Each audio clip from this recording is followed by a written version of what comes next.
Developed, created, and owned by James PoeArtistry Productions.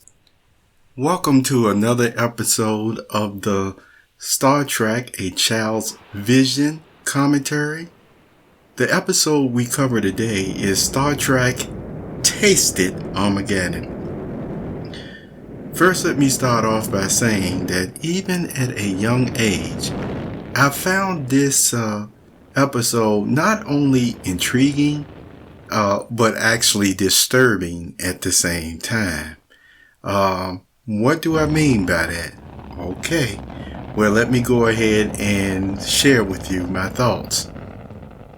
From my journal and insight, you see, I figured it would be of interest to you Perceptive Readers to know about this Star Trek episode, A Taste of Armageddon.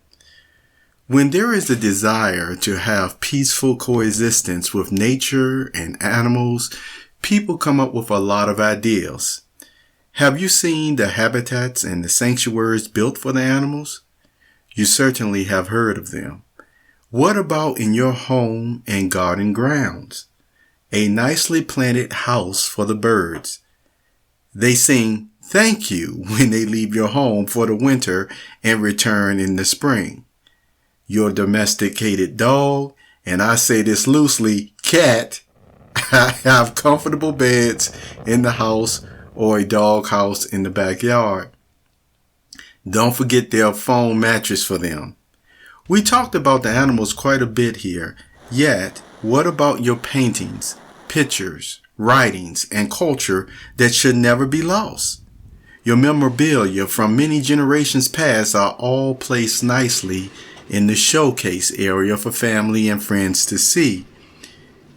When new people arrive, it is a museum of sorts that causes them to never forget such an experience. In the Star Trek episode, A Taste of Armageddon, the leaders, scholars, and intellectuals came up with a way to preserve the history, environment, buildings, and culture during times of war.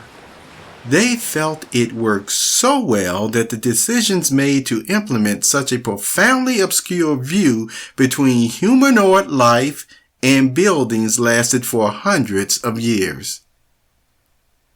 This is AI and computerized simulation statistics going awry on such a level that the people in these civilized worlds put strong faith in their technology, while human ethical reasoning was lost over the centuries, and this decision made law.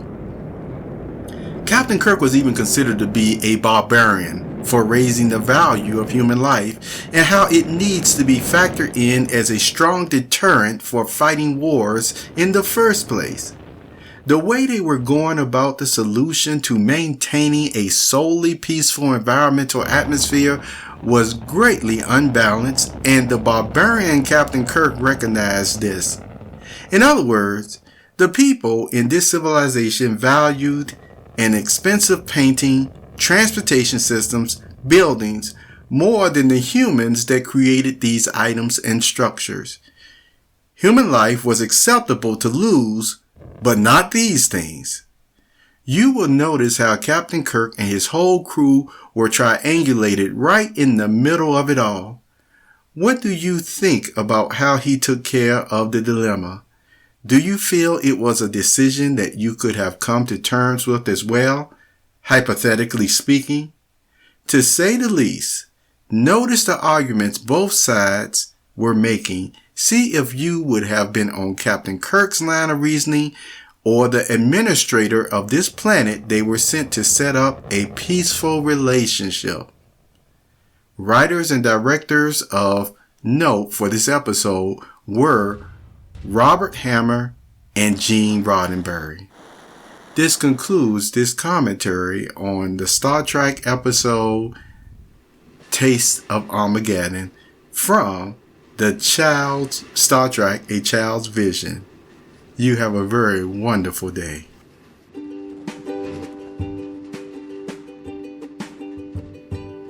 You have just listened to the Perceptive Readers podcast.